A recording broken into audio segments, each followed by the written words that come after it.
Shalom Bapak Ibu dan saudara-saudara yang kekasih dalam Tuhan Yesus Kristus. Marilah kita berdoa sebelum belajar firman Tuhan.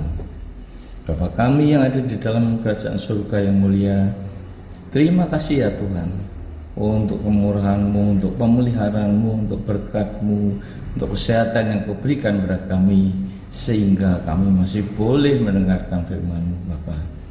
Tuhan, tolong Tuhan, urapi lidah dan bibirku agar berkata-kata sesuai dengan keinginan-Mu dan isi hati-Mu.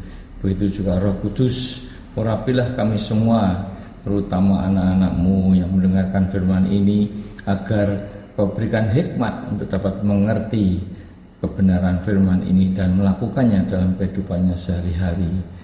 Ya Bapa, tolong Bapa, berbicaralah, kami siap untuk mendengarkan. Dalam nama Tuhan Yesus kami berdoa dan mengucap syukur. Haleluya.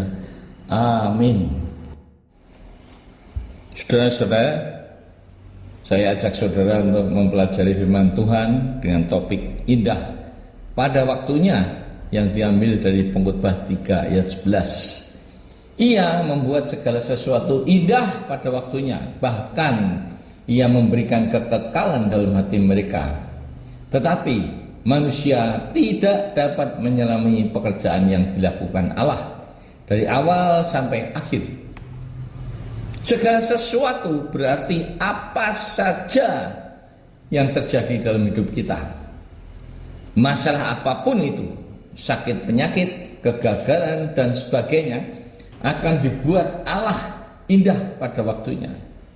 Ibarat fajar yang menyingsing, dimulai dari sinar yang remang-remang, tetapi akan menjadi terang sinar matahari yang menerangi dunia dan hidup kita. Saat ini manusia lebih menyukai hal-hal yang bersifat instan, serba cepat, tidak mau repot-repot menunggu proses seperti makan mie instan, kopi instan dan sebagainya. Tetapi saudara-saudara, dalam kekristenan dan iman tidak ada yang instan. Semuanya harus melalui proses ujian dan pemurnian. Sangat disayangkan bahwa kita baru sadar dan mau dimurnikan ketika sudah menghadapi masalah-masalah. Bukannya atas kesadaran sendiri untuk hidup menjadi pelaku-pelaku firman. Tuhan sedang merendah kehidupan saudara dan saya yang sangat jelek jika dipandang dari bawah, tetapi sangat kontras, akan kelihatan sangat indah ketika rendahan itu sudah selesai dan dilihat dari atas. Yusuf harus menunggu 13 tahun dari seorang budak, dimuliakan menjadi orang kedua di Mesir, negeri asing yang sangat tidak mungkin jika bukan karena campur tangan Allah. Dikatakan Yusuf dibuat berhasil oleh Allah. Begitu juga Daud harus menunggu selama 15 tahun dari saat diurapi Nabi Samuel sampai menjadi Raja Israel. Dan selama waktu itu dia diproses untuk taat kepada Tuhan dan tidak mau menciderai Raja Saul yang diurapi Tuhan, walaupun ada kesempatan untuk membunuhnya, karena selama itu Raja Saul karena iri hati mengejar-ngejar Daud untuk dibunuh.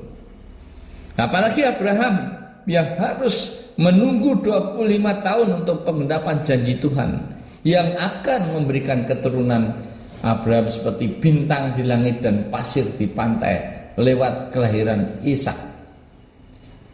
Tetapi imannya malah diuji untuk mempersembahkan Ishak sebagai korban bakaran bagi Tuhan. Dan dia berhasil karena dia mengutamakan Allah dalam hidupnya, mengutamakan di atas segala-galanya, termasuk Ishak, anak kesayangannya. Ishak adalah gambaran tentang kasih Allah akan dunia ini, sehingga Yesus Kristus dikorbankan untuk mengampuni dosa-dosa manusia, dosa-dosa saudara dan saya. Saudara-saudara, Tuhan menjawab doa kita dengan 3 cara. Satu, yes, dan Dia akan memberikan apa yang kita minta. Yang kedua, no, maka Ia memberikan yang lebih baik daripada yang kita minta. Tapi jawaban yang ketiga, Tunggu dan Dia akan memberikan yang terbaik. Inilah artinya Ia membuat segala sesuatu indah pada waktunya. Ia akan memberikan yang terbaik bagi kita dengan catatan kita harus menunggu. Nah, saudara-saudara, jika ditelaah semuanya itu, ternyata inti dari Tuhan akan membuat segala sesuatu indah pada waktunya adalah jika selama kita hidup dalam penantian itu, saudara dan saya harus hidup berintegritas, yaitu mematuhi hukum seperti Yusuf, mengutamakan Tuhan di atas segala-galanya, seperti Abraham yang diuji untuk mempersembahkan Ishak, anak perjanjian dan anak tunggalnya, dan Daud yang harus hidup berperang dan tidak berani menyentuh Raja Saul yang diurapi Tuhan. Dengan kata lain, saudara dan saya harus patuh, taat, dan setia, bergantung dan percaya sepenuhnya pada kehendak dan rancangan Tuhan dalam hidup ini. Arti Tuhan memberikan kekekalan di dalam hati kita adalah saudara dan saya diciptakan Allah untuk hal-hal yang bersifat kekal, yang bersifat rohani, bukan duniawi. Karena dunia ini sifatnya fana dan akan berakhir bagi kita ketika dipanggil menghadap Tuhan. Seperti janji Allah kepada bangsa Israel untuk memberikan tanah Kanaan yang penuh dengan susu dan madu, Dia pun juga berjanji kepada saudara dan saya untuk memberikan hidup kekal di surga, membangkitkan kita pada akhir zaman. Karena itu, marilah saudara-saudara memikirkan hal-hal yang bersifat kekal dan menjalani hidup dalam kebenaran dan kekudusan dengan pimpinan Roh Kudus, sehingga dalam hidup ini kita akan merasakan damai, sejahtera, dan sukacita. Yang terakhir, manusia tidak dapat menyelami pekerjaan yang dilakukan Allah dari awal sampai akhir.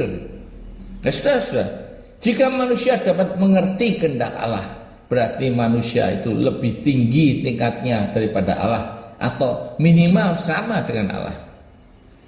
Manusia adalah ciptaannya, seperti tukang periuk yang akan membuat tanah menjadi apa saja sekehendak hatinya. Apakah akan dijadikan vas bunga yang selalu menghiasi tempat-tempat yang indah, atau hanya sebagai asbak saja, tempat untuk membuang abu dan sisa-sisa puntung rokok?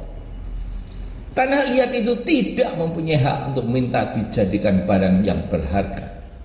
Jadi apapun, sekali lagi, apapun takdir yang sudah ditetapkan Allah untuk hidup kita, harus kita menerimanya dengan penuh sukacita, bukan menggerutu dan berontak seperti bangsa Israel yang akhirnya mati semua di padang gurun setelah 40 tahun, kecuali Yosua dan Kaleb.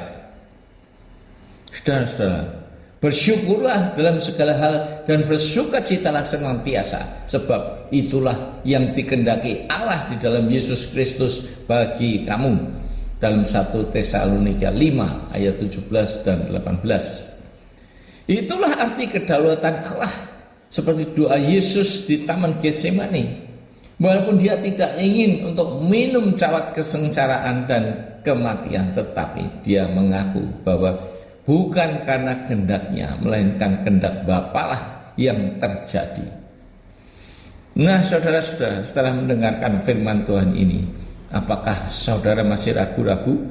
Jika saat ini saudara sedang mengalami masalah, apapun masalah itu, sakit yang sudah menaun, masalah keluarga, belum menemukan jodoh dan sebagainya, percaya dan yakinlah bahwa hidup saudara dan saya sudah ada dalam rancangan Allah, sudah ditakdirkan Dia.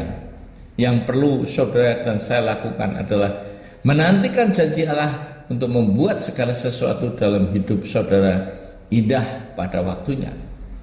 Janjinya sekali lagi adalah seperti fajar yang menyingsing di pagi hari. Dari sinar remang-remang menjadi sinar matahari yang menerangi hidup kita. Janjinya ya dan amin.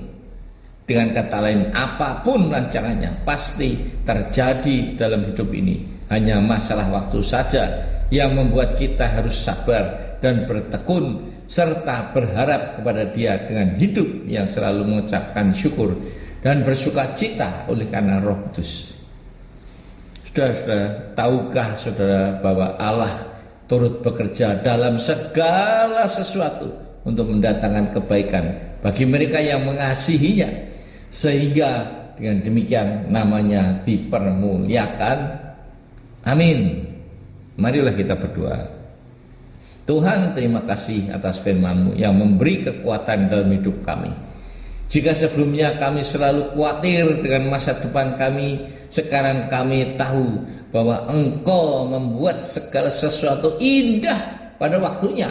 Ya, segala sesuatu berarti semuanya, apapun itu akan Kau buat indah pada waktunya.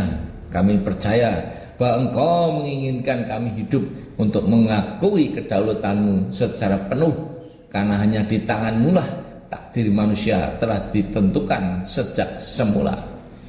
Karena itu Tuhan, mampukan kami dengan tuntunan Roh Kudus untuk selalu hidup bersyukur dan bersuka cita dalam menunggu penggenapan janji-Mu, untuk menjadikan segala sesuatu indah pada waktunya. Amin.